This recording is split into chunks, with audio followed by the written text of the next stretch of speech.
Viewers, in just 1 second, you will see a man on your screens. His name is Ted Bundy, one of America's most notorious serial killers from the 1970s.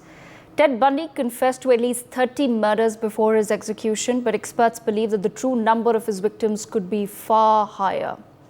Bundy was known for his chilling ability to manipulate, often pretending to be injured or posing in his authority figure to gain the trust of his victims. Once they were isolated, he would brutally bludgeon them and then take them to remote locations where he would commit unspeakable acts of sexual violence before killing them. Even more disturbing, Bundy would return to the bodies of his victim, grooming them and performing further sexual acts until decomposition or destruction by animals made it impossible for him to engage further. Authorities say that Bundy decapitated at least 12 of his victims, keeping their severed heads as gruesome mementos in his apartment. On several occasions, he reportedly broke into homes at night, brutally attacking his victims in their sleep, bludgeoning, maiming, strangling, and sexually assaulting them. In 1975, Ted Bundy was arrested and jailed in Utah on charges of aggravated kidnapping and attempted criminal assault. His arrest led investigators to link him to an ever-growing list of unsolved homicides across multiple states of the United States of America.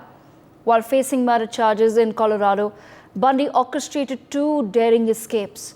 He went on to further commit assaults in Florida, including 3 more murders before being recaptured in 1978. For his crimes in Florida, Bundy was sentenced to death 3 times over in 2 separate trials. His sentence was carried out in the electric chair at the Florida State Prison on the 24th of January, 1989. It was cases like Ted Bundy that prompted America to begin its largest ever study into the minds of psychopaths and sociopaths. In the early 1970s, America saw a sharp rise in the number of serial killers, with 605 cases compared to 217 in the 1960s. As the term serial killer started gaining recognition, FBI Special Agent Howard Tetton and his team began exploring the psychological aspects of these criminals. In 1972, they established the Behavioral Science Unit, later known as the Behavioral Analysis Unit.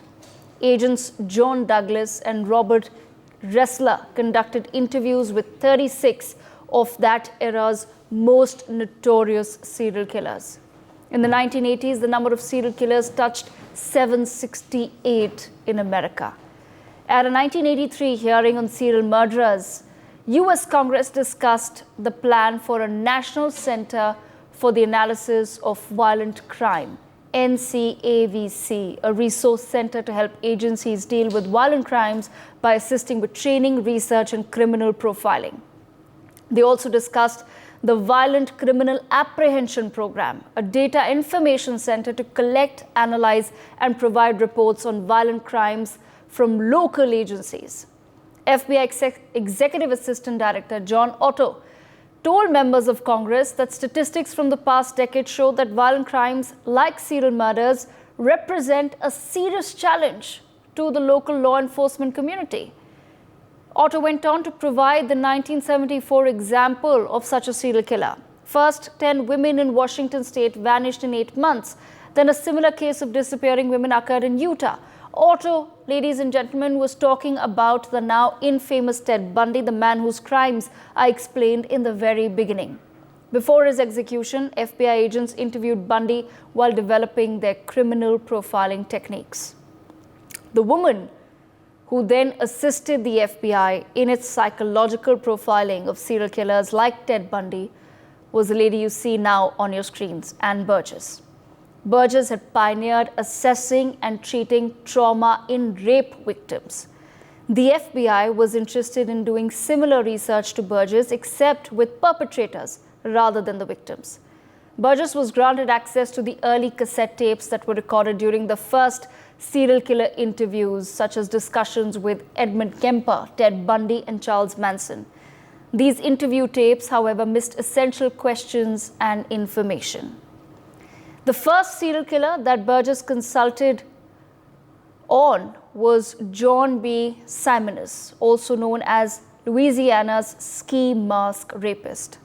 Simonus confessed to over 80 rapes across 12 states. During her interviews, Burgess encouraged victims to share their stories, which helped identify Simonus's pattern of targeting wealthy women. Burgess surmised that he would perhaps be driving a flashy car. Her profiling led to Simonus's arrest. He was sentenced to 18 life terms plus 2,406 years in prison. And that marked the beginning of a new era of criminal profiling for the United States of America. For more such videos, subscribe to the NewsX YouTube channel, hit the bell icon.